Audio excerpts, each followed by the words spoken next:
Assalamu alaikum wa rahmatullahi wa barakatuhu to the NCP page. I won't say the full name for the reasons of privacy, but y'all know who you are. My tropical brothers and sisters from the motherland, from the opposite coast as myself. There have been two really good posts lately, so I'm going to address both of them if I can in this. The first post was about whether Somalians should call themselves African Arabs or both. And the second post was about how the community, or why the community now all of a sudden has to react to a bunch of apostates becoming either Christians or atheists. I'll try not to make this too long, but still give useful information. I'm not trying to pretend like I know things that everybody else doesn't know because I'm that smart. It's just a question of experience, that's all. Islam is not new to the Somali community by a long stretch. But by the same token, the Somali community in Somalia is much older than the African American community has been in existence, period. And when I say African American in this case, I do not simply mean in the U.S. I mean in the Americas in general. African Brazilians, African Mexicans, African Colombians, African Venezuelans, African Peruvians, African Dominicans, African Cubans, African Central Americans, meaning African Panamanians, African Nicaraguans. And as a matter of fact, some of these countries are so African that if you just simply say the demonym for these countries, it's like saying African. It's almost as African as saying Zimbabweans and Zambians and Gambians. But these communities are not as old as the Somali community is. How long ago did the first Somali pop up? Did the Somali language begin to be spoken? We're not sure. But let me respond to this. Let me explain this. What is less new to us than it is to Somalis is the phenomenon of apostasy, ex-Muslims, former Muslims. This has been going on with us since the 60s and 70s. Those of us who have become Muslim and have relatives that are Muslim also have to deal with those who leave. It happened to the Sahaba. And so now the Somali community has probably always had a 0.0000000000001% of apostates, but while the Somali community has probably had a less than a tenth of a tenth of a tenth of a tenth of a percent. Now with social media, as we said, this has allowed them to not only raise their voice, but when somebody raises their voice on media, that allows the idea to spread. And so therefore the apostasy is facilitated in its spread. So I say this to say that the ways to react to it and not to react to it are something that I may have to coach many communities on, not just Somalis. The difference is that when the subcontinental people lose Muslims, I'm not sure how much they've lost anyway, because a lot of them go into Sufism and cast aside the actual Sunnah, valid parts of Islam, for the sake of Sufism. In other words, they'll say things like, no, Muhammad sallallahu alaihi wasallam was not human, he was made of light. That's not true. He was not made of light. Angels are made of light. He was human. In the subcontinent, you say that Muhammad sallallahu alaihi wasallam was human, then they fight you. So if one of them leaves Islam, I'm not sure how big a loss that is for us. Now, I'll say that to say this. First, we need to learn as a community, all of us as Muslims, as a religious community, need to learn what constitutes apostasy and what doesn't. Because there are things that we don't know can constitute apostasy, and many of us will do them. As a matter of fact, it's harder to stay Muslim than it is to leave Islam if you don't know what constitutes apostasy, because the devil is a scholar of Islam, and he will close doors. The more power he gets, the more doors he will close. This being said, people will come to a country like this and they'll join the army not knowing they have now apostatized. That's the truth of the matter. So there are several things, and I'm not going to go into all of them, but I don't know all of them. I know the ones that are the most likely are the ones that are the most promoted in my society, such as siding with the non-Muslims against another Muslim. That's apostasy. Now, I don't necessarily mean admitting that a non-Muslim was right about something and a Muslim was wrong about something. I don't necessarily mean that. But to side against the Muslim with the non-Muslim is apostasy. As an example, not praying is apostasy. Praying late is a sin, but not praying is apostasy. You've left Islam. You're not praying, you left Islam. If you pray 3 times a day and you say, I only got to pray 3 times a day, you left Islam because you changed the hukum, the ruling. These are just some examples. Changing what is haram and what is halal, this is apostasy. Not knowing is different, but to change them after you've heard that something is haram, or halal, and you change it to the opposite, that's apostasy. So, just as examples, we need to learn these things so that first we make sure we have avoided apostasy at all cost. Secondly, how we react and how we don't react is important. We can't choose for them to stay Muslim. They chose to leave. So, we need to know a few things. One, La ikrah fi din, there is no compulsion in religion, is an ayah with a context. It is a verse that has a context to it. You cannot force a non-Muslim to become Muslim. That's not a valid conversion. A Muslim can be forced to practice Islam with no apology. Don't apologize for it. He Muslim, you can force him to practice it. No, you gonna do this, that, and the other. In a society like this, we can't enforce Sharia law. However, in the Sharia, or if there's a Sharia jurisdiction, yes, they can be forced to practice or they can be beheaded. It's that simple. Someone stops praying. If no one knows they stop praying, that's one thing. But if people know they quit praying, they ain't praying, they're skipping it, they not saying it later, not making up, they just ain't praying, then they can be locked up and given water. According to one of the 4 imams, which one I forgot, you can lock up such a person, give them water in the cell, and if they make wudu and pray, then you let them go, because the evidence then is that they are praying.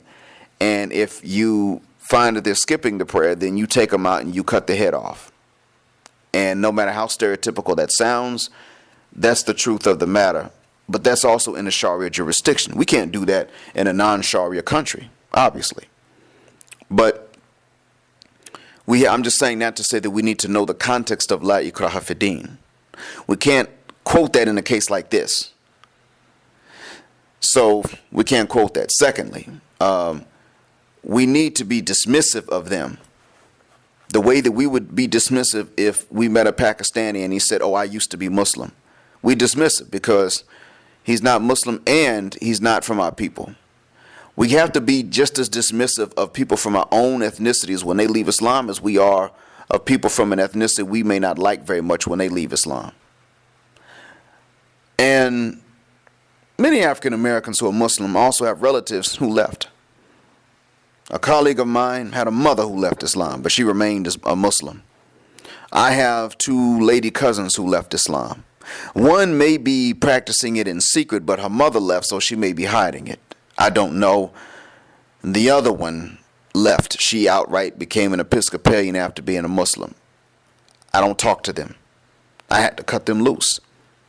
I could have kept contact and tried to advise them to come back, but they wouldn't listen. So we're done. Now, I got to do this with my own family, and I'm not the only one. I'm just saying that this is an example. Many of you have had the same trial. What we have to do, though, is cut them loose, dismissive. And if we maintain contact, it is with the purpose of being available should they choose to come back, and we help them. That's what the channels might be open there for. Okay, you know what? We have to be done with you. So we done, but you're welcome to come back. And we'll take you back in with open arms if you ever decide to repent and come back. You on a wrong path now. This ain't a democracy. Ain't no discussion about it. You screwed up. But we have to know, sometimes we have to stop and think how we're going to react before we react. And many times we have to remember what we don't want to remember. Now, two more things I want to say, because I've taken a long time and I'm sorry about this. Second to last thing I'm going to mention is that many times, not only apostates, but people who know Islam and have not accepted Islam, as well as ex-Muslims, will show the best character. Of course, they're efficient, they're on time, they're very sharp, they're very smart. Great character, you wish the Muslims would act like them. Of course they're going to be that way. Why? God ain't testing them, and the devil ain't afflicting them. God's not testing them because they've opted out of the test anyway. They dropped out. Now, when I give an exam in school, or when I have to invigilate an exam in school, the students who are taking the exam are under stress and pressure. Unless they've prepared themselves for the exam from the very beginning, little by little, they take the exam and they're stressed. All the time it's like that. And then they're the ones who decide, I'm done with this test. I'm going to turn in, I'm going to go outside and chill out with my friends. They're not under stress anymore. Because they've given up the test. They turned the test in early. They failed it, but they turned the test in. I'm not going to take this test. Then they're outside in the hallways chilling with their friends. Stress over with. Unless they think about what they've done to themselves. The only ones who are not stressed are the ones who are taking the test, but they've been preparing for it for so long, little by little, that now everything is easy for them. They're the only ones. Everyone else is under subconscious stress or conscious stress. One or the other. It's the same with Islam. Some people drop out. Just, I'm done. Okay, well, God ain't testing them no more. They walked out of the room. And then you've got the others. You got the shayateen. They're not going to afflict somebody for leaving Islam. That's part of the test itself. You're a Muslim, the devil's going to come mess with you. Now, you leave Islam, he won't mess with you. He won't afflict you. He won't whisper any bad ideas into you. Not only is God done testing you, because you're done with the test, the devil's done afflicting you. He's gotten what he wants. He moves on to someone else. So, of course, they're going to be able to dazzle you and impress you with something. They've given up. That's why. So, second thing I'm going to mention. I'm sorry, not second. The last thing I'm mentioning is that Islam and social justice are intertwined. By the same token, that means that Islamophobia and racism, white supremacy, are related to each other. They go hand in hand together. They're like a pair of twin siblings that also got married incestuously. That's what they're like. So understand that racism and white supremacy, and really white supremacy is the only type of racism in the world that has power to it. Everything else is just a prejudice or a bias, usually reactionary anyway, with no power. We don't oppress white folks. Nobody's oppressing white people. But they oppress darker people. White supremacy and racism, for one, it's always in one direction, from the lightest against the darkest. Always that way, period, 100% of the time. Even within Somalia. The Jarir people, the Bantu, generally darker, bigger nose, bigger lips, and they're discriminated against by the ones that they then turn call the Waria, the Somalis.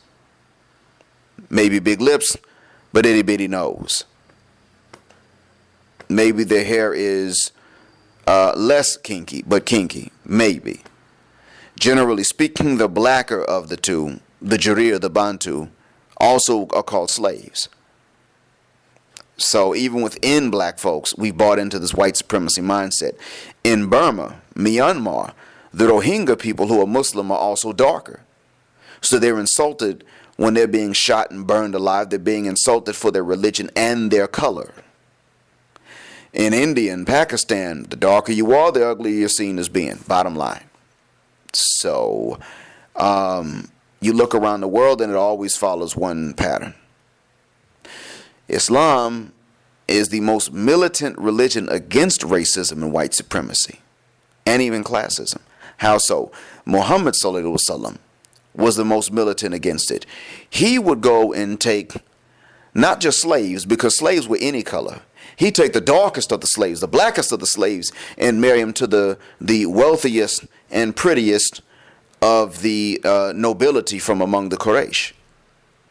In other words, he took the men that nobody would want to marry and marry them to the women that anybody would want to marry. That's how he did it. He was militant. He didn't take noble, pale-skinned Arab men and say, marry this slave woman. He didn't do that. No, he'd go to the men. He'd say, okay, I'm going to give you orders. Go marry this woman. And then he'd go to that woman's father with all his money and his beautiful daughters. And he'd say to them, I want you to marry your daughter to this broke, black, ex-slave man. Wait, what? Yeah, you heard me. He did this repeatedly. He had no respect for their sensibilities. He had no respect for their classism, and if there was any racism amongst them specific to race, I don't mean tribalism, there was that definitely, but if there was any colorism, white supremacy ideas in their minds, he had no respect for that either. So Islam has always been the most militant against this type of discrimination. Therefore, people are going, if you're a white supremacist, it behooves you to also be an Islamophobe. And if you are an Islamophobe, it behooves you to be a white supremacist. So we got to understand this. We got to remember this. People who are bought into ideas of white supremacy, because we have been brainwashed with that. That is true. The Muslims have also been brainwashed with it. People who are successfully brainwashed with white supremacist ideas against themselves can therefore, by extension, be brainwashed into outright leaving Islam for something else, whatever white folks are on at the time. Well, Christianity and atheism, those are the two religions associated most with white folks. Come on. Do you now see what's happening? Why there is such? The Muslim communities in general, Somali, Indian, Pakistani, West African, South African, Central African, Sudanese, Ethiopian, Malaysian, all of them are going to have to de-brainwash themselves of white supremacy. Matter of fact, they're going to have to brainwash themselves against white supremacy. Then you will notice that those who are already Muslim will have an easier time holding on to it, because atheism and Christianity, the white man's favorite religions, will no longer be attractive. So this is how you prevent this thing in the future. You must be against white supremacy. You can't just be not racist. You have to be against racism. You have to be anti-racist, which means to a certain extent you got to be actually all it means is you got to be anti-white supremacist. And then Islam will make even more sense than it did before. I hope that this has been of benefit. I'm sorry it took so long. Please don't pass around any collection plates for this khutbah. And thank you for your patience. Assalamu alaikum.